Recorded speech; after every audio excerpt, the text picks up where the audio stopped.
you wanted the best, you've got the best podcast, the hottest podcast in the world.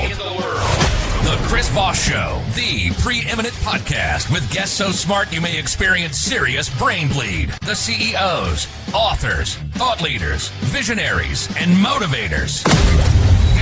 Get ready. Strap yourself in. Keep your hands, arms, and legs inside the vehicle at all times, because you're about to go on a monster education roller coaster with your brain. Now, here's your host, Chris Voss. Hi, folks. It's Voss here from thechrisvossshow.com. Well, there you go, ladies and gentlemen. The Iron Lady sings, so that means we're turning into an AI mode, and we'll probably have robots doing me and my job next week. That way I can sit home and just eat Cheetos in my beanbag naked all day playing video games. Speaking of video games, we've got a gentleman we're going to be talking about some of his past in video games and design and how it's he's used that to thread into being a serial nonfiction book author. So we'll get into some of that. But in the meantime, we must endear you with as much guilt, shame, and whatever we can get to get you to refer the show to your family, friends, and relatives. Go to goodreads.com/Chris Voss, Facebook.com/Chris Voss, LinkedIn.com/Chris Voss, and YouTube.com/Chris Voss. I don't know why I did that, but I did it. So there it is. You'll just have to deal with it, people, because it's my show. Anyway, guys, we had an amazing young man on this show. We're talking about his most interesting book that is hitting the bookshelves and tearing up the charts of top book sales. And as soon as I can find which tab is the thing is blocking, I will tell you what it is. But I just wanted to build up some suspense there. It is entitled The Blockchain Syndicate, a contemporary thriller, out October 21st, 2025. Robbie Bach joins us on the show with us today. We're going to talk about his insightful book that's part of a series, and you're going to be entertained, or else. I don't know what that means. I don't know. Why do you threaten your audience, Chris? I don't know. It seems fun.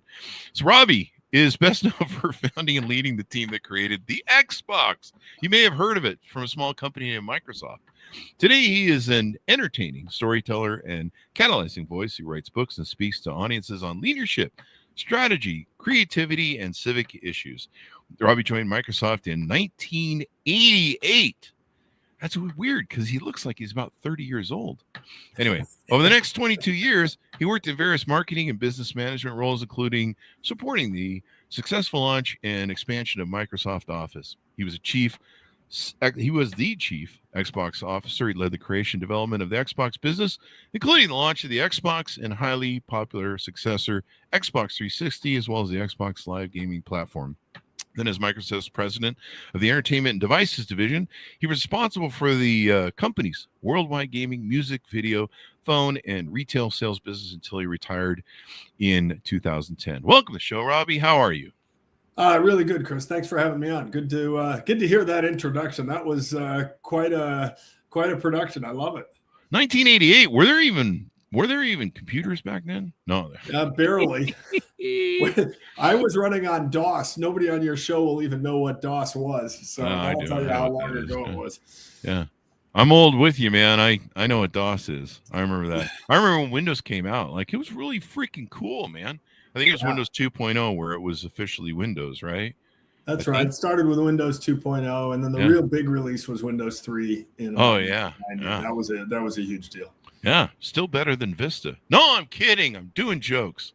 Or was it Windows 7? 7 was better than Vista. That's the thing you want to know. What was the one that came after Vista that was just as equally as bad? I'm throwing you under the bus for saying that. After Vista was 7, and then there was Windows 8, which people weren't fans of, and then Windows 10 was a pretty good product. Yeah, it's a journey. So give us any .coms. Where do you want people to find you on the interwebs? Sure, they can find me at RobbieBach.com. You can also find information on the books at blockchainsyndicate.com and wilksinsurrection.com. All that stuff is all linked together. And follow me on LinkedIn. That's where I do my writing. So you'll see I probably post something up there meaningful every couple of weeks. And so you've written the thriller here. It leads off with, it doesn't lead off, but the billing does on the description. A dead man blackmails the U.S. senator. A Russian assassin leaves a trail of bodies. Wasn't me, folks. A cryptic criminal syndicate unleashes financial chaos. A courageous war hero saves her family and her country. Boy, that sounds like a lot packed into a book there. It is a lot packed into a book, but that's sort of that's what makes thrillers thrillers. You got to be able to constantly be turning the page, baby. That's the secret to the genre. Turning them pages. That's what I'm going to name my next book. Turn them pages, or I don't know what the hell I'm going on about. So give us now this is a part in a series. This is the second part of the series. Do I understand? Yeah. The first book was the Wilkes Insurrections. Same main character, a woman named Tamika Smith. She starts in the first book as a major in the Air Force Reserve. And in our second book here, The Blockchain Syndicate, she's a U.S. Senator. So she has a lot of responsibility and a lot of interesting things to coming across her plate, so to speak. There you go. Well, I've done the Russian assassin thing. I've left a trail behind me, not bodies, but mostly tacos. So tell me more about this Tamika. Who is she, and kind of what she is up to there in your thriller? And so Tamika starts as a Air Force reservist. In the first book, there's a plane crash at her Air Force base. She rescues somebody on the plane crash, and as the plot unrolls, there's a domestic terrorist, let's say, who's trying to disrupt the country, and he does 5 or 6 attacks in the U.S. And those end up revolving around Tamika and her life and her family. And she has to dig in and try to help the FBI figure out who committed the crimes. And so that's the plot of the first story. It's a domestic anarchist who's attacking the country. In the second book, The Blockchain Syndicate, think of it like a mafia boss creating his mafia family, attacking the U.S. government. Except the one important thing is, because the mafia boss is hiding behind blockchain, it's impossible to know who he or she is. And by the way, he doesn't know who the rest of the people in his mafia family are, and they don't know who he is. Oh, really? So it's an anonymous crime syndicate. Think of it that way. Anonymous crime. Isn't that a little hard to lead if you don't know who the boss is?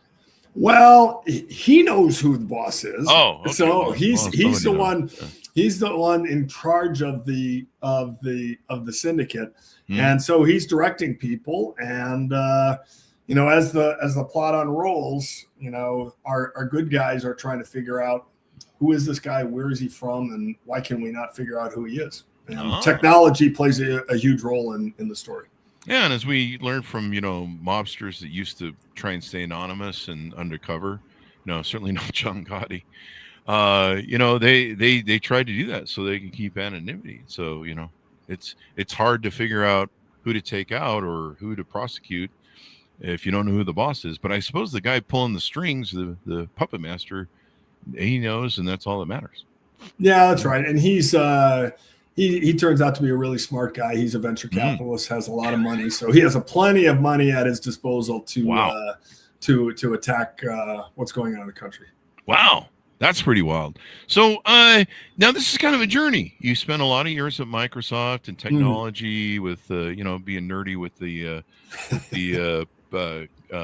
pen things. I forget what they're called. The things that go in your pocket. Yeah. Pocket protectors. Yeah, the pocket protectors. I think that's standard procedure wearables for Bill Gates. For sure. I almost said freaking the other the Apple guy, Steve Jobs. Yeah, and then somehow I fell into the other one. But I'll just I'll make it through this show somehow, and having a seizure clearly. So what got you into this? How did you wrote a first book on just Xbox and the business sort of aspect of working there and stuff. What made you jump into this series and find a love for writing? I guess novels. Well, when I left Microsoft, I started doing some writing, and I wrote this book called Xbox Revisited, which is a strategy book. It's a nonfiction business book, very typical ex-CEO executive talking about the things that we did to build and create and fix the Xbox business. Love that book. I use it today for a lot of my consulting and guest lecturing that I do. But when I finished it, I discovered two things. One, I really like to write. That was fun. And two, nonfiction is really not very exciting. And so I decided to challenge myself and started to write. I wrote literally 100 pages of character sketches of these 5 main characters and a day in their life, and then how those characters interacted with each other. And that was the beginnings. I didn't even know I was writing a thriller at that point. I just thought I was writing fiction. And that was the beginnings of what became the Wilkes Insurrection. Wow. Now, why did you name it the Wilkes Insurrection? Can you tell us that? I don't want to give away anything that's in the book. The bad guy's name is Ford Wilkes. Mm-hmm. There is a theme in the book around Lincoln. So you can imagine Ford Wilkes, John Wilkes Booth. You can see some of the connections there. So there's both of these books, because they're contemporary, and Tamika's becomes a U.S. senator and all those kinds of things. There's a lot of government, democracy, what contemporary things that are going on in the U.S. that is in both of these books. So Lincoln Coalition and Lincoln references seem very fitting, and they do fit into the plot and what's going on. There you go. Well, these novels are very popular in suspense and a little bit of military and political intrigue. Makes for a great sort of spy-ish sort of novels. I don't, would this classify as a spy-ish, though? I may have thrown it under the bus when I said that. No, the first one is a little less of a spy novel. This second one is definitely a spy novel. The second one is kind of this mix of what I'll call old school espionage, Russians against Americans, and new age cybercrime, as I discussed earlier on the mafia connection. So it's a blend of those two things, which I think is really kind of cool. Well, there you go. So how is this working out for you so far? Obviously, the first one's successful. They had you do a second book, because if your first book bombs, they usually don't ask you to do a second one. What's your vision for this series, and other work that you might want to do? Like some authors have multiple series and multiple characters that I will. Writing is one of 3 things I do. I spend a lot of time in the nonprofit space. I'm very involved in Boys and Girls Clubs, Habitat for Humanity, an organization called the Bipartisan Policy Center. So that's one part of what I do. I do a bunch of public speaking, and then I do my writing. So for me, having one series is just enough. I couldn't possibly write more than one book at a time. The reason I write, sort of 2 ways. One, I just love the sheer entertainment of writing something that people enjoy. So if you get to the end of the Wilkes Insurrection or the Blockchain Syndicate, I want you to say, wow, that was really fun, interesting. I couldn't put it down. And then the second reason I write, and this is why I write contemporary fiction, is I want people to pause and think, oh, that actually made me think about what's going on in the world around us. So there is these novels aren't just sort of the classic sit on the beach, semi-repetitive, trashy thriller novels. There's some thought in the themes that flow through it and what happens to my characters. Well, there you go. That works pretty well then. So do you are you going to focus then on just building this out? Keep building out? Yeah, the next phase will be. This isn't giving anything away, but the last line in the Blockchain Syndicate says things would probably get worse before they get better. So that's a lead into the next novel, and so I'm plotting now to have things get even worse, and then presumably, hopefully, help them get a little bit better. Who hurt you, man? You're just making things worse. Your poor character is like, really? I went through all this crap in this book, and now I got to do another. Yeah, it's it's a little bit the nature of the genre, and it's also a little bit of the challenges of all the crazy stuff going on in the country, right? And the world. What? I mean, the world around us is a crazy stuff going place. on. I don't know. Maybe. You gotta love it. Yeah. So it's to me that's what's fun is mixing what's actually going on with fiction and with fictional characters and kind of blending those two things. That's super exciting for me. It's been kind of so weird lately with some of the things that are going on in the world. And of course, AI is bringing a lot of that into our world and disruption and yada yada. And it seems to be that I'm just going to get the tattoo of the Chinese curse. May you live in interesting times. And that way I can just, anytime I'm complaining, I can look at it and just be like, well, you do live in interesting times. So Got that going for you. Well, if you're a fiction writer, it's actually a problem because, one of the things you do as a fiction writer is you try to write things that are just barely believable, but far enough out and a little bit crazy that it sort of entices people. And the problem is things are so crazy right now, it's hard to figure out what's crazier. What's crazier? It's hard to figure out what's crazier. You're like, I don't know. I just read the news. I don't know how I can build on that. Like, yeah, exactly. I don't know. Exactly. People are eating tree bark now or something. I don't know. But yeah.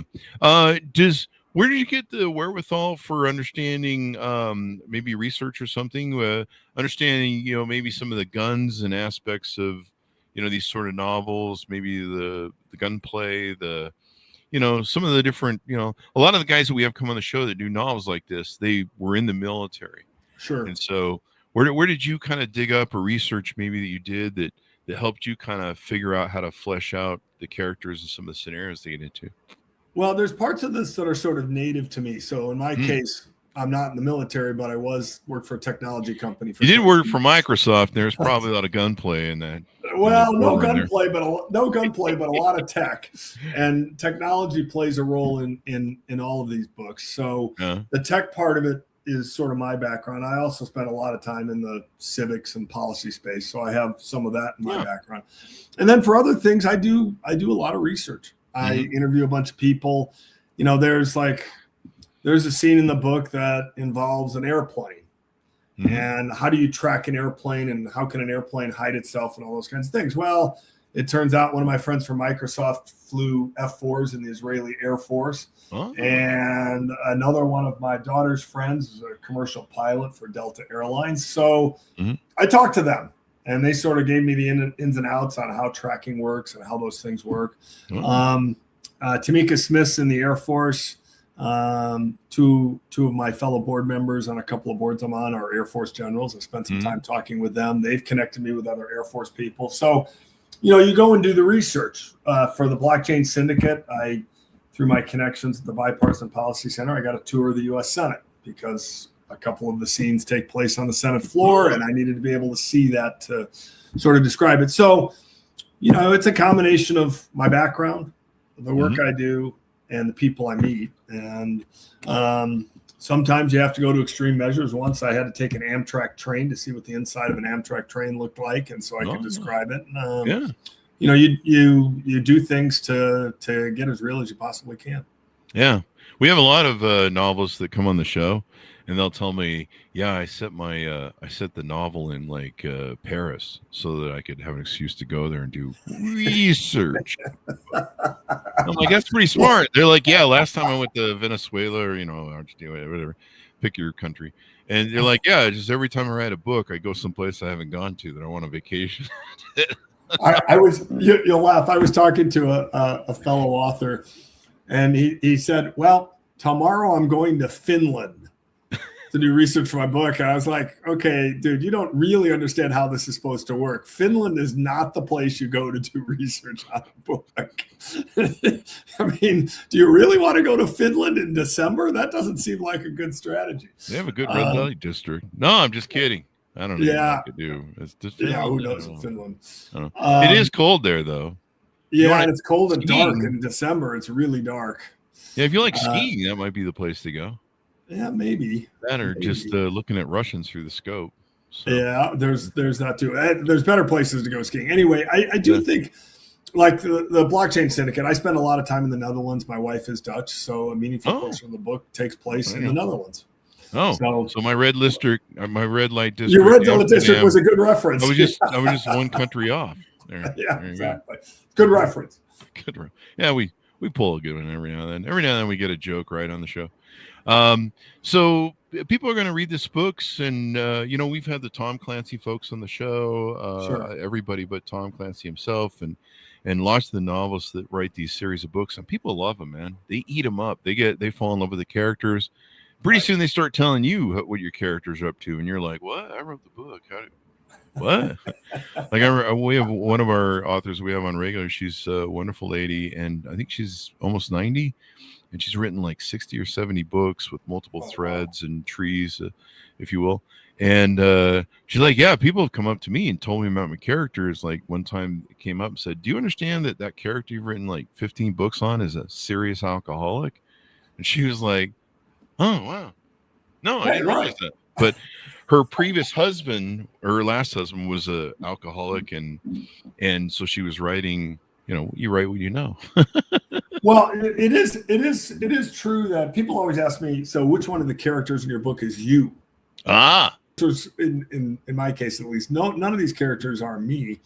But of course, the people I interact with, myself, business folks I meet in the business community, folks I meet in the nonprofit space, you get influenced by the things you know. Mm-hmm. And sometimes consciously you build that in, like in this case, I know some venture capitalists, most of whom are good people, a couple of whom I don't think are great people. And I picked my venture capitalist in this story is not a great person. So there you go.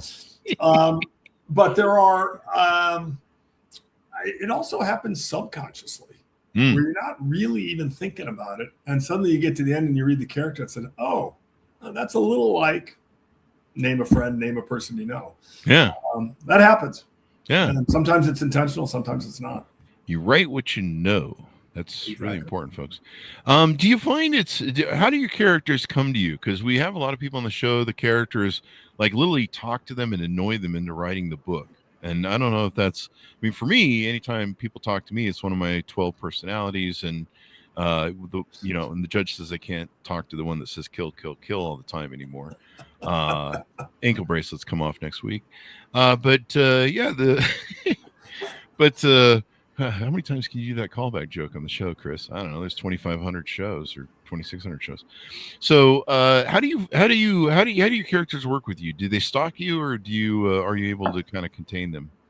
It's a little bit of both. I mean, there's some characters who are with me, and then it's not really that they stalk me, but I know them so well. Tamika Smith, as an example, even though she's a mixed race woman in the military and now a senator, I know her very well. And so I feel like when I'm writing her, it's super easy. It comes off the page and I can be authentically her.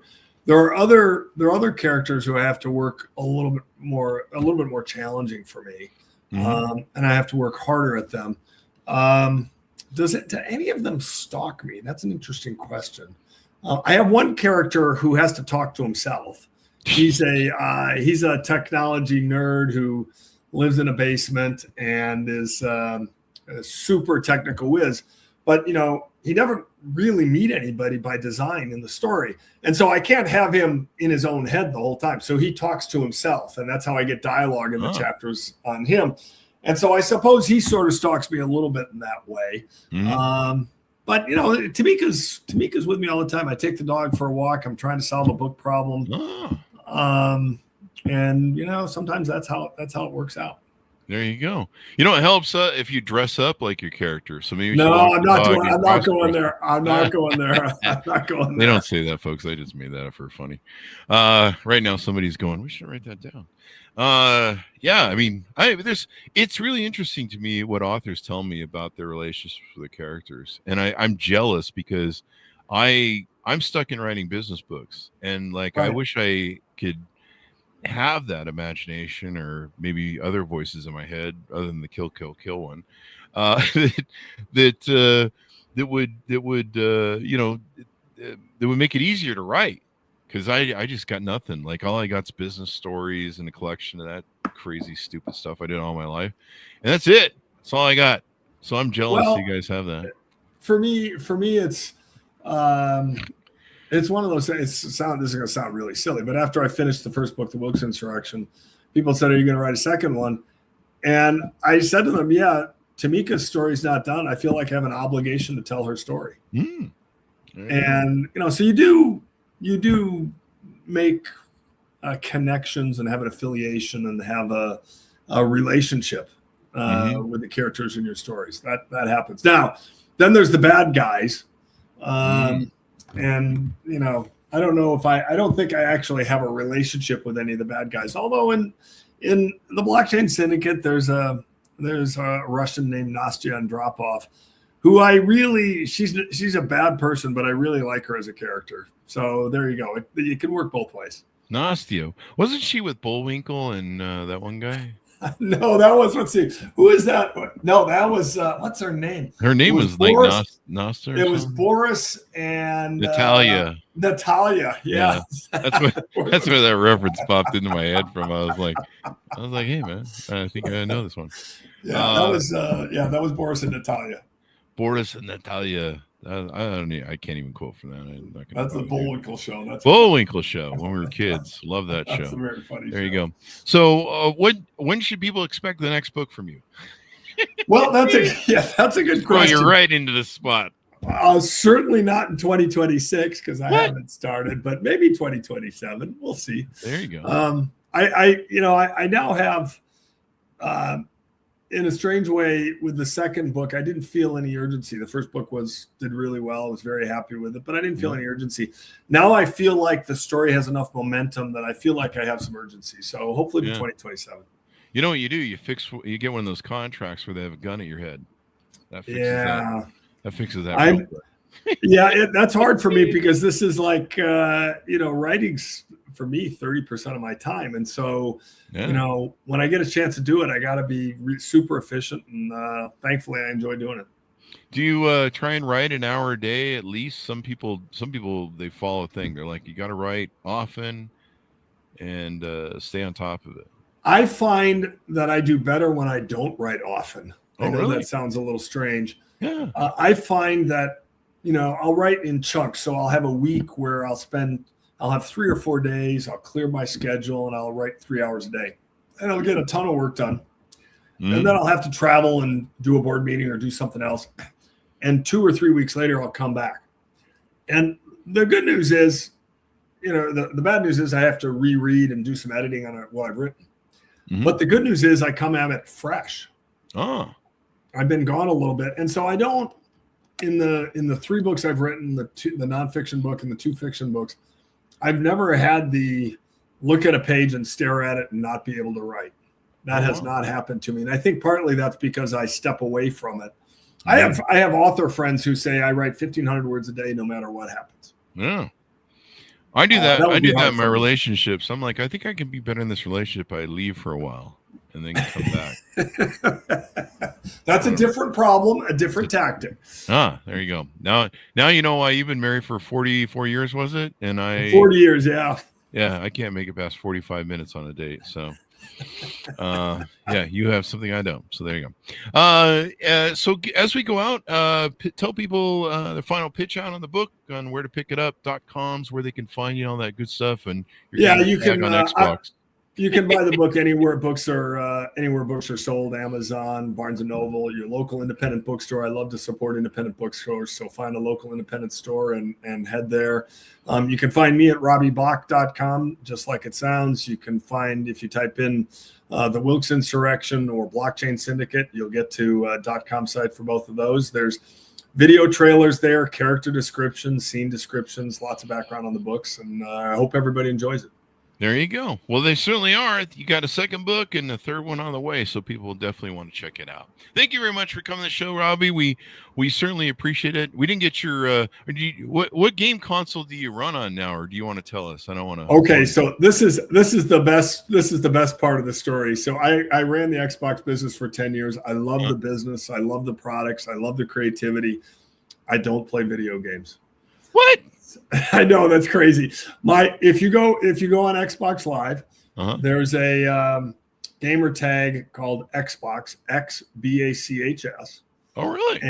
And that is my original gamer tag, but it is now my son. Oh, has been for a long time. He's actually good. So if you want to play against my son, you can find Xbox online and give it a shot. There you go. He's going to have everyone contacting him, or people can contact you on your website and be like, hey, that red light's on. What do I do now? Yeah, exactly. He's going to he's going to tell me, Dad, don't put my gamer tag on the line. That's not good. The red light of death. I think I heard about it. Yep, that was on my watch. The Red Rings of Death was on my watch. We could talk. We could have a whole other show on that. Yeah, we'll have another show on that. You're welcome to come back anytime. I'd love to get I'd love to get the dates. What's it like personally working with Bill Gates? I think you work with him, right? I did. I worked pretty closely with him, particularly on Xbox. And as a person, people won't think this. He has a great sense of humor. He's actually quite funny. He has a sort of a wry, dry sense of humor, quite funny.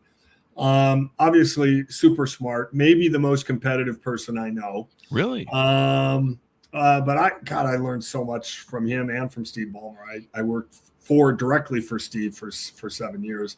I learned so much from both of them, and they both are really competitive. They're demanding. Not every meeting was easy, but it was never personal. It was always about the business, and learned a ton from them.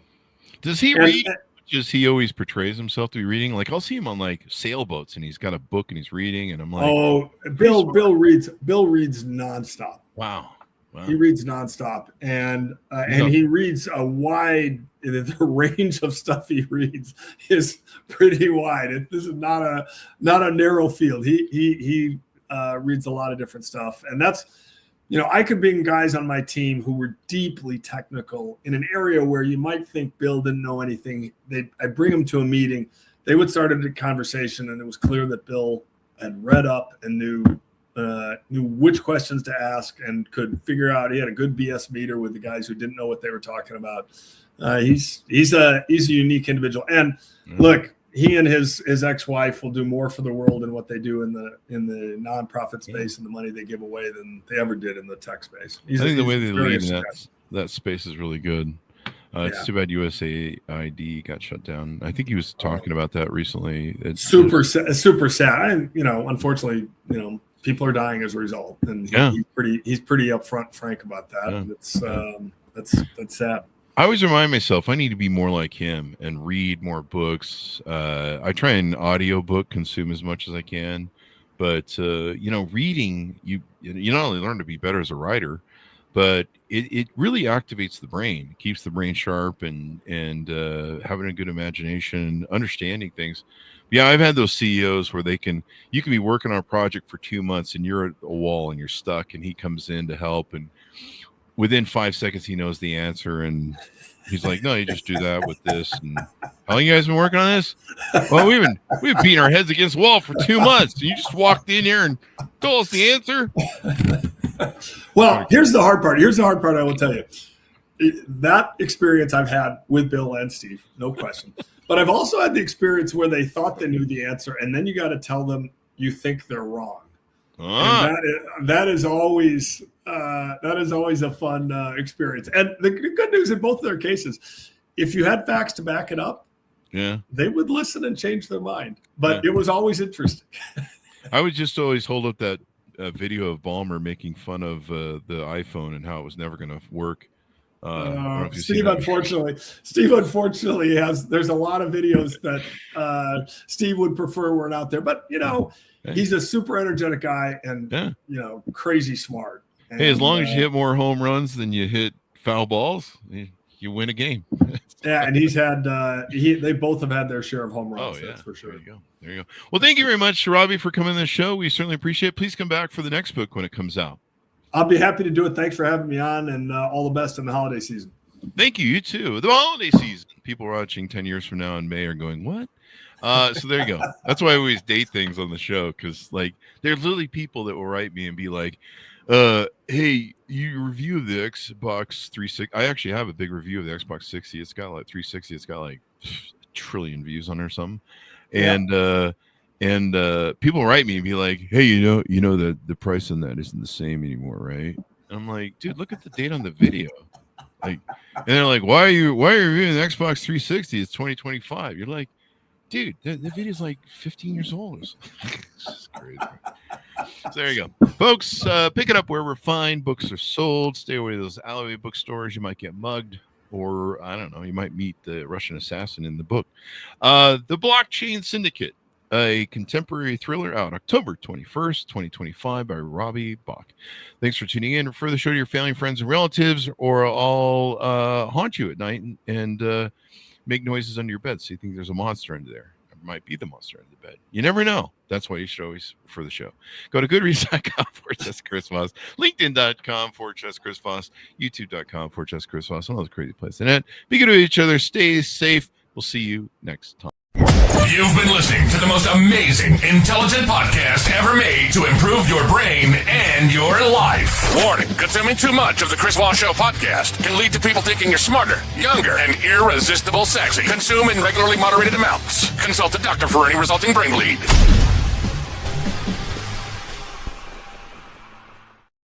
There you go. That